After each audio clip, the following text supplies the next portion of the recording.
بسم الله الرحمن الرحيم الحمد لله كفى وسلام على عباده الذين اصطفى أما بعد أعوذ بالله من الشيطان الرجيم بسم الله الرحمن الرحيم يرفع الله الذين آمنوا منكم والذين أوتوا العلم درجات وقال في موضع آخر وعلم آدم الأسماء كلها قال النبي صلی اللہ تعالی علیہ وسلم انما بعثت معلما۔ قابل احترام دینی بھائی اور عزیزو، اللہ تبارک و تعالی نے آیات و احادیث میں علم اور اہل علم کا مقام و مرتبہ بیان فرمایا ہے۔ علم اور اہل علم کی کیا فضیلت ہے اور ان کا مقام و مرتبہ کتنا اونچا ہے، اس چیز کو بیان فرمایا ہے۔ زمانے جاہلیت کہا ہی اس لیے جاتا ہے کہ اس زمانے بڑی جہالت تھی، لوگ پڑھتے لکھتے نہیں تھے۔ حضور پاک علیہ السلام کے مبارک زمانے میں صرف چند لوگ ایسے تھے جن کو انگلیوں پر گنا جا سکتا ہے، جن کو پڑھنا لکھنا آتا تھا۔ عموماً سارے کے سارے لوگ بے پڑھے بے لکھے تھے، نہ لکھنے آتا تھا نہ پڑھنے آتا تھا۔ پیغمبر آخر الزمان جناب محمد الرسول اللہ صلی اللہ علیہ وسلم کو جب اللہ تعالیٰ نے ایسی قوم کی طرف نبی بنا کر بھیجا ہے تو سب سے پہلا جو پیغام حضور پاک علیہ السلام پر نازل ہوا ہے وہ تعلیم کے تعلق سے تھا، علم کے تعلق سے تھا۔ اقرا یقرؤ کے معنی تو پڑھنا،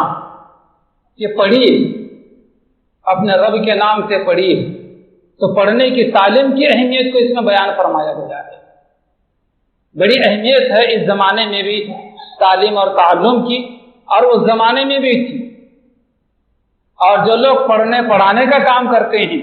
علم کا کام کرتے ہیں، معلم بنتے ہیں، ٹیچر، پروفیسر، لیکچرار بنتے ہیں، معاشرے میں ان کا بڑا اونچا مقام ہے۔ ہر زمانے میں انہیں قدر کی نگاہ سے دیکھا گیا ہے۔ اور جو طلباء،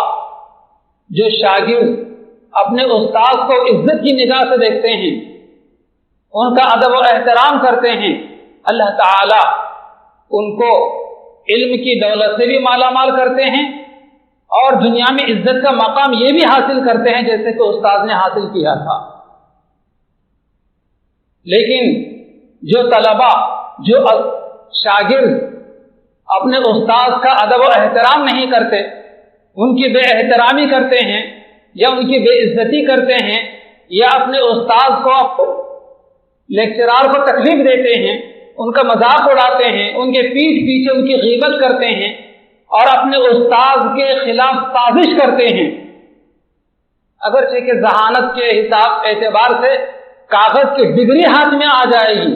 لیکن جو معاشرے میں عزت کا مقام ملنا چاہیے وہ اسے عزت کا مقام نہیں مل سکتا۔ اس لیے کہ علم اور اہل علم کو اللہ تعالیٰ نے قرآن مجید میں خود بیان فرمایا ہے، یرفع اللہ الذین آمنوا منکم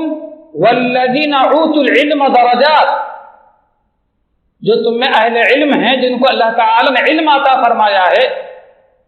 ان کے درجات بڑے اونچے ہیں۔ یا قیامت کے اللہ تعالیٰ ان کو بڑا اونچا مقام عطا فرمائیں گے۔ اور علمی اعتبار سے یہ نسبت پہنچتے پہنچتے سرکار دو عالم صلی اللہ علیہ وسلم تک اور وہاں سے اللہ رب العالمین تک پہنچتی ہے۔ سب سے پہلے معلم اگر کوئی ہیں تو وہ اللہ رب العالمین ہیں۔ قرآن مجید موجود ہے وَعَلَّمَ آدم الاسماء کلھا، کہ اللہ تبارک و تعالیٰ نے حضرت آدم علیہ السلام کو دنیا کی تمام چیزوں کے نام بتلا دیے۔ ثم عرضهم على الملائکۃ، پھر فرشتوں پر پیش کیا۔ فقال انبئونی، اے فرشتے بتاؤ ان چیزوں کو کیا کہا جاتا ہے، ان چیزوں کے نام بتلاؤ۔ تو فرشتوں نے معذرت کی۔ پھر حضرت آدم علیہ السلام نے فرشتوں کے سامنے ساری چیزوں کے نام بتلائے۔ تو معلوم ہے کہ سب سے پہلے معلم، تعلیم دینے والے اللہ عز و جل ہیں، اور سب سے پہلے شاگرد علم حاصل کرنے والے اگر کوئی ہیں تو وہ حضرت آدم علیہ السلام ہیں۔ شاگردوں کا سلسلہ بھی وہاں تک پہنچتا ہے جو کائنات کے سب سے پہلے انسان ہیں، اور معلم کا سلسلہ بھی وہاں تک پہنچتا ہے جو کہ کائنات کا رب ہے۔ شاید آپ نے یہ پہلے کبھی حدیث سنی ہوگی، نبی کریم صلی اللہ علیہ وسلم فرماتے ہیں انما بعثت معلما، کہ لوگوں مجھے معلم بنا کر، تعلیم دینے والا بنا کر، علم سکھانے والا بنا کر دنیا میں بھیجا گیا ہے۔ اس سے بڑھ کر اور کیا شرافت کی بات ہو سکتی ہے معلمین کے لیے، لیکچرار لوگوں کے لیے، ٹیچرز کے لیے، پروفیسروں کے لیے، چاہے مدارس و مکاتب کے معلمین ہوں، چاہے اسکول، کالج اور یونیورسٹی میں پڑھانے والے اساتذہ اور ٹیچر کا پروفیسر۔ اگر ہمارا کوئی استاد غیر مسلم بھی ہو تو اس کا بھی ادب و احترام کرنا چاہیے، علم کی وجہ سے کہ وہ ہمیں سنوارا ہے، اس نے ہمیں اس قابل بنایا ہے، اس نے کہ ہم ہاتھ میں قلم پکڑ سکتے ہیں، ہم پڑھ سکتے ہیں، لکھ سکتے ہیں۔ حضور پاک علیہ السلام نے فرمایا کہ اللہ نے مجھے تمہاری جانب معلم بنا کر بھیجا ہے، انما بعثت معلما۔ حضور پاک علیہ السلام کے زمانے میں ہجرت کے بعد جو جہاد ہوا، جس کو جنگ بدر کہا جاتا ہے، بڑی مشہور و معروف جنگ ہے، اور ہر کوئی جانتا ہے کہ کفار مکہ کی تعداد 1000 کے قریب تھی، اور مسلمانوں کی حضرات صحابہ کی تعداد صرف اس میں 313 تھی۔ یہ عدد بھی اتنا مبارک عدد ہے 313، کہ ان 313 مجاہدین صحابہ کے نام پڑھ کر اگر اللہ کی بارگاہ میں دعا کی جائے تو اللہ اس مانگنے والے کی دعا کو قبول فرما لیتے ہیں۔ اتنی مبارک ہستیاں تھیں وہ، جنہوں نے اللہ کے خاطر اور دین کے سربلندی کے خاطر اور دین کی حفاظت کے خاطر 1000 لوگوں کا مقابلہ کرنے کے لیے میدان میں آئے۔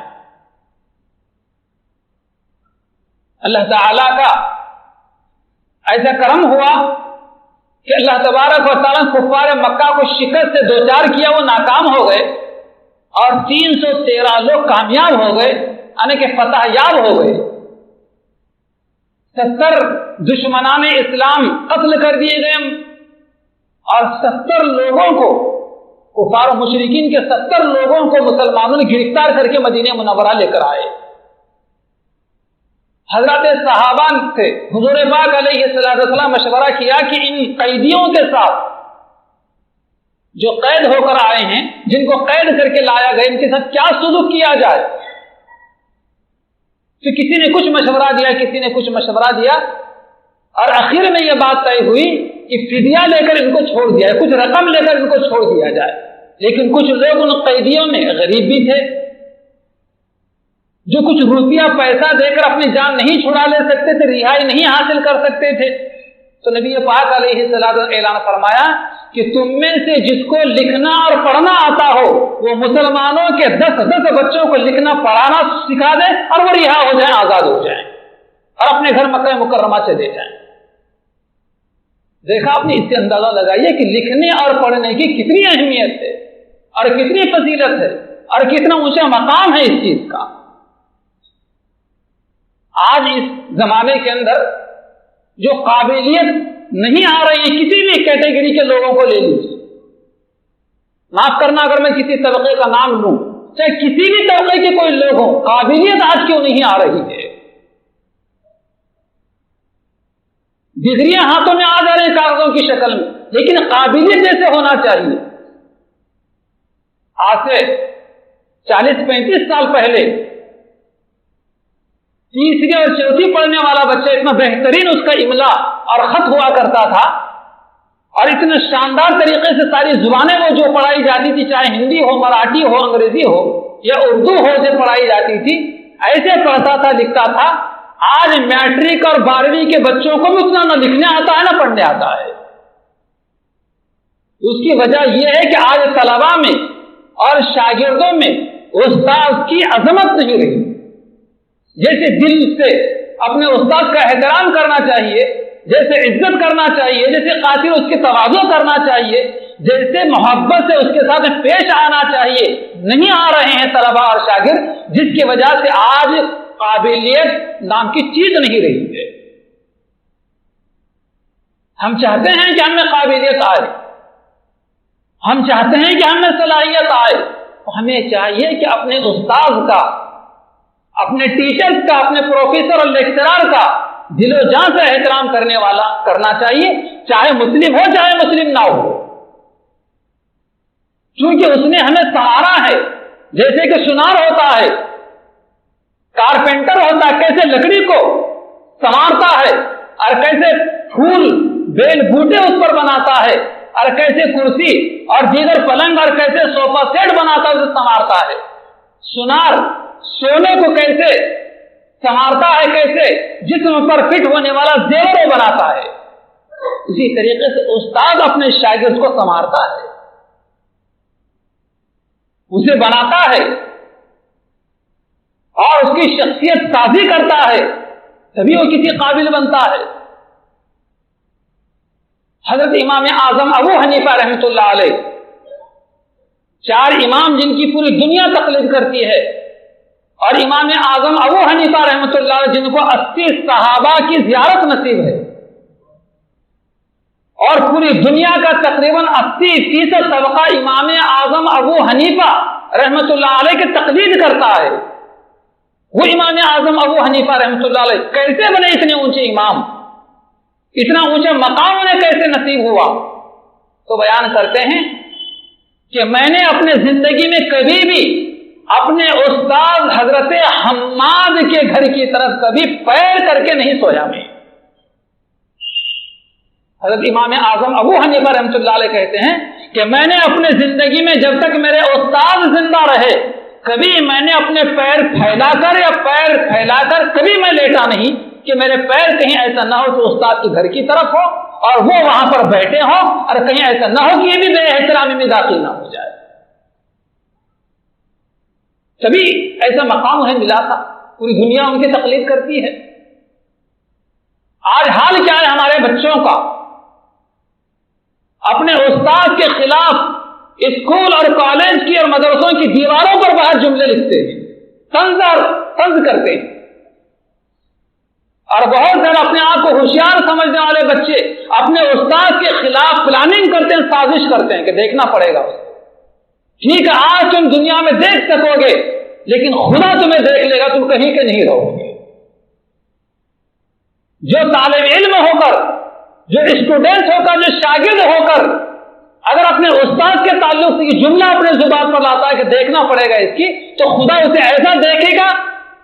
کہ وہ کہیں کا نہیں رہے گا۔ اللہ تعالی ہماری حفاظت فرمائے۔ مختلف موقعوں پر یہ باتیں سامنے آتی ہیں کہ ایک استاد نے اپنے بچے کے گال پر منہ پر ایک تماچا مارا، دیر سے آنے کی عادی تھا وہ، یہ سبق یاد نہیں کہ بہرحال کوئی وجہ تھی ہوگی جس کے ایک تماچا مارا۔ اسکول سے چھٹی ہونے کے بعد وہ بچہ گھر گیا، اور گھر جانے کے بعد اپنے باپ سے شکایت کی۔ باپ اپنے بچے کو لے کر اسکول آتا ہے اور تمام بچوں کے سامنے وہ باپ اپنے بیٹے سے یہ کہتا ہے کہ بیٹے جیسے اس نے تجھے مارا تھا سب کے سامنے اس کو ویسے ہی مارا۔ چنانچہ اسکول میں پہنچ کر پورے کلاس بھری ہوئی تھی تمام بچوں کے سامنے، اس نالائق باپ نے اپنے 12-13 سالہ بچے کے ہاتھ سے اپنے استاد کے گال پر تماچے لگوائے۔ ایک نہیں، استاد نے ایک مارا تھا، اس نالائق نے اپنے بیٹے کے ذریعے سے کئی تماچے لگوائے۔ اب مجھے بتلائیے، اتنے بچوں کے سامنے بے عزتی کی گئی، تو کیا استاد دل و جان سے اس کو پڑھائے گا؟ اس کی کاپی چیک کرے گا؟ کیا اس بچے کی محبت اس دل میں ہوگی؟ اور کیا یہ بچہ کسی قابل بنے گا؟ تو یہ ایسی بات مرتبہ ہماری نادانی ہوتی ہے جس کی وجہ سے ہمارے بچے علم و ادب سے محروم ہو جاتے ہیں۔ یہ ماں باپ کی بڑی ذمہ داری ہے کہ ہم اپنے اولاد کو باادب بنائیں، باسلیقہ بنائیں، ایک دوسرے کا احترام کرنا انہیں بتائیں کہ بڑوں کا کیا احترام ہے، چھوٹوں کے ساتھ کیسے پیش آنا چاہیے، بڑوں کے ساتھ میں کیسی گفتگو کرنا چاہیے، محلے کے بزرگوں کے ساتھ کیسے پیش آنا چاہیے، علماء ہوں، ہمارے مسجد کے امام ہوں، ان کے ساتھ میں کیسے پیش آنا چاہیے، یہ ماں باپ کی ذمہ داری ہے۔ قربان جائیے پیغمبر اسلام جناب محمد الرسول اللہ صلی اللہ علیہ وسلم کی تعلیمات پر آپ علیہ السلام فرماتے ہیں کہ جو مسلمان ہو کر تین کام نہ کرے وہ مسلمانوں میں سے ہے ہی نہیں، فلیس منا، وہ ہم میں سے نہیں ہے۔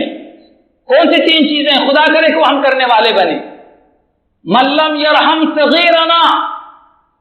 جو ہمارے چھوٹوں پر رحم نہ کھائے، ہم سے اگر کوئی چھوٹا ہو، گویا کہ وہ ہمارے اولاد کے حق میں ہے، ہو سکتا ہے کبھی اس سے غلطی ہو جائے، تو ہمیں چاہیے کہ اس پر رحم کھائیں اور محبت و شفقت کے ساتھ اسے بات سمجھائی جائے، وہ سمجھ جائے گا۔ وَلَمْ يُعَقِّرْ كَبِيرَنَا، جو چھوٹا ہو کر اپنے بڑوں کا احترام نہ کرے، معلوم ہے کہ چھوٹوں کو چاہیے کہ اپنے بڑوں کے ساتھ عزت و احترام کے ساتھ پیش آنا چاہیے۔ عمر میں بڑا ہے، اپنے سے بڑوں کے ساتھ میں عزت و احترام کے ساتھ، ادب کے ساتھ پیش آنا چاہیے۔ اور تیسری چیز وَلَمْ يَعْرِفْ عَالِمَنَا، اور جو ہمارے عالم کے مقام و مرتبے کو نہ جانے، نہ پہچانے، اور اپنے علماء اور عالم کی قدر و منزلت کو نہ جانے، ان کا عزت و احترام نہ کرے، اللہ کے نبی علیہ السلام فرماتے فلیس منا، وہ ہم میں سے نہیں ہے، یعنی ہم مسلمانوں میں سے نہیں ہیں۔ یہ ماں باپ کی ذمہ داری ہے کہ اپنے بچوں کو بتلائیں، ہم بڑے ہیں تو چھوٹوں پر رحم کھانا سیکھیں،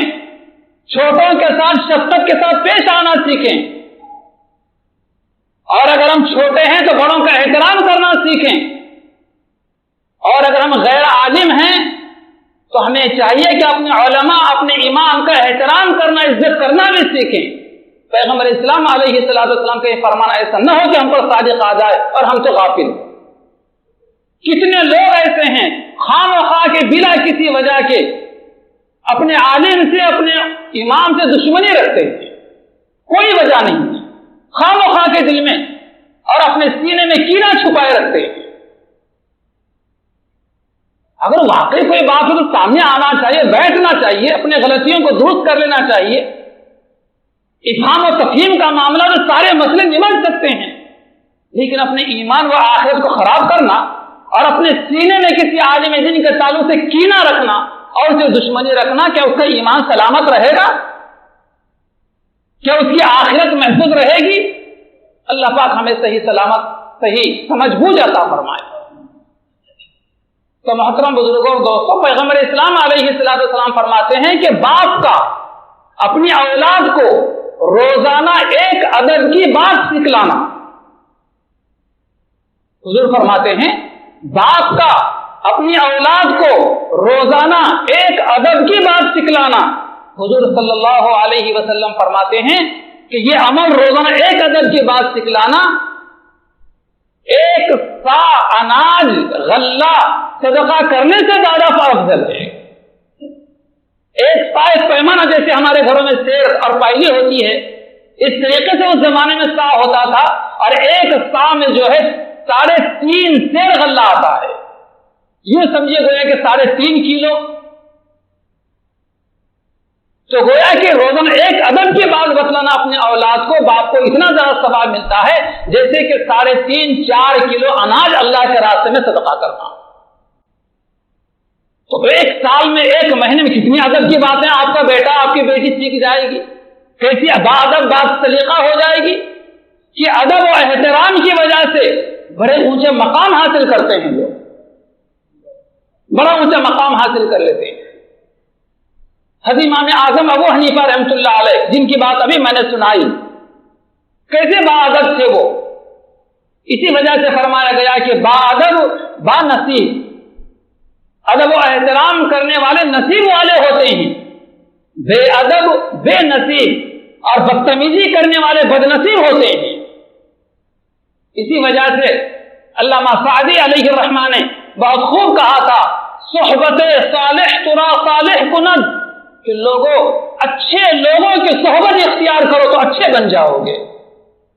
وصحبت صالح ترا صالح کند، برے لوگوں کی صحبت سے اپنے آپ کو بچاؤ ورنہ برے ہو جاؤ گے۔ تو امام اعظم ابو حنیفہ رحمۃ اللہ علیہ اپنے مجلس میں بیٹھے ہوئے تھے، ایک مسافر آیا اور مسافر آنے کے بعد اس نے ایک سوال کیا کہ میں بہت دور سے سفر کر کے آپ کا نام سن کر کہ آپ کا علم بڑا اونچا مقام ہے میں سن کر آیا ہوں، بڑا بے چین ہوں، مجھے ایک مسئلہ آپ سے معلوم کرنا ہے، اگر آپ مجھے تشفی بخش جواب عنایت فرما دیں تو بڑی آپ کی نوازش ہوگی۔ امام اعظم ابو حنیفہ علیہ الرحمہ نے کہا کہ کیا مسئلہ ہے تمہارا؟ تو اس مسافر نے یہ کہا کہ میں آپ سے یہ پوچھنا چاہتا ہوں کہ ایک جانور کتا ایک کب بالغ ہوتا ہے؟ میں آپ سے پوچھنا چاہتا ہوں، میرا مسئلہ یہ ہے کہ کتا کب بالغ ہوتا ہے؟ امام اعظم ابو حنیفہ رحمۃ اللہ فرمایا کہ بھائی نہ میں کتے پالتا ہوں، نہ میرے پاس کوئی کتے ہیں، نہ میں کبھی اس پر تحقیق کیا ہوں، کوئی ریسرچ میرا اس پر نہیں ہے، لیکن ٹھیک ہے تم اتنے دور دراز سفر کر کے یہاں پر آئے ہو تو مجھے 2 دن کا موقع دے دو، میں 2 دن کے بعد میں تمہارے سوال کا جواب دے دوں گا۔ اور اس کو پھر مسافر کو اپنے مہمان خانے میں رکوایا اور امام اعظم ابو حنیفہ رحمۃ اللہ تحقیق میں لگ گئے، سوچ بچار میں لگ گئے کہ میں کیسے جواب دوں، کیا جواب ہو سکتا ہے، کہاں سے یہ بات مجھے حاصل ہو سکتی ہے۔ اور روزانہ کا معمول تھا کہ فجر کی نماز کے بعد امام اعظم ابو حنیفہ رحمۃ اللہ علیہ اپنے گھر کے چبوترے پر بیٹھ کر اپنے مسائل کا مذاکرہ اور اس کی تحقیق کیا کرتے تھے۔ جب لوگ گزرتے راستے سے سلام کیا کرتے تھے، امام اعظم ابو حنیفہ جواب دے دیا کرتے تھے، وہیں پر سے ایک بھنگی بھی گزرتا تھا، سمجھتے نا بھنگی بھی وہاں سے گزرتا تھا، وہ بھی سلام کیا کرتا تھا، امام اعظم ابو حنیفہ اس کو جواب دے دیا کرتے تھے۔ ہوگا اس کے دوسرے دن بھنگی وہاں سے گزر رہا ہے، ایک مرتبہ سلام کیا، امام صاحب نے کوئی جواب نہیں دیا، دوسری مرتبہ سلام کیا، امام صاحب نے کوئی جواب نہیں دیا، تیسری مرتبہ سلام کیا تو امام صاحب نے کوئی جواب نہیں دیا۔ تو وہ آدمی بھنگی پریشان ہوا اور امام اعظم ابو حنیفہ کے قریب آیا، آنے کے بعد کہا کہ امام صاحب کون سی ایسی فکر آپ کے اوپر سوار ہے کہ میرا سلام نہ سننے کو تیار ہے نہ جواب دینے کو تیار ہیں آپ؟ تو امام اعظم ابو حنیفہ رحمۃ اللہ کہا کہ بھائی معاف کرنا، میں نے آپ کا سلام سنا نہیں، کیونکہ فکر تھی، ایک ٹینشن تھا ذہن پر، اس طرح توجہ نہیں ہوئی، جب سنا نہیں تو جواب نہیں دیا، اگر سنتے تو جواب ضرور دیتے، وہ کوئی توجہ ہی نہیں دی تھی کہ کون آ رہا ہے کون جا رہا ہے۔ تو کہا کہ میں ایک مسئلے میں الجھا ہوا ہوں اور اس مسئلے کی تلاش میں ہوں جس کی وجہ سے میں مصروف تھا، میں آپ کے سلام کا جواب نہیں دے سکا۔ تو بھنگی نے پوچھا کہ ایسا کون سا مسئلہ ہے آپ کا جس میں اتنے پریشان آپ ہیں کہ میں جان سکتا ہوں کون سا مسئلہ ہے؟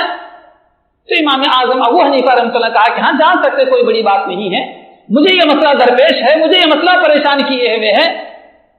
کہ کتا کب بالغ ہوتا ہے، میں اس فکر میں پریشان ہوں۔ بھنگی نے مسکراتے ہوئے کہا کہ امام صاحب یہ کون سی مشکل بات ہے اور یہ کوئی پریشانی کی بات نہیں ہے، آپ جب بھی دیکھیں کہ کتا پیر اٹھا کر ٹانگ اٹھا کر اگر پیشاب کر رہا ہو تو سمجھ جاؤ کہ یہ کتا بالغ ہو گیا ہے۔ عموماً کتیا کی بھی عادت ہوتی ہے کہ بیٹھ کر پیشاب کرتی ہے، اور کتے کا بچہ جو مذکر ہوتا ہے، نر ہوتا ہے، وہ بھی اپنے کمر کو جھکا کر اور بیٹھ کر پیشاب کرتا ہے، لیکن جب کتا بالغ ہوتا تو بیٹھ کر پیشاب نہیں کرتا بلکہ ایک طرف کا پیر اٹھا کر پیشاب کرتا ہے، اور جب کتا پیر اٹھا کر اپنی ٹانگ اٹھا کر پیشاب کرنے لگ جائے تو اس کے بالغ ہونے کی علامت ایک بھنگی نے امام اعظم ابو حنیفہ رحمۃ اللہ علیہ کو بتلایا۔ فوراً چلے گیا وہ۔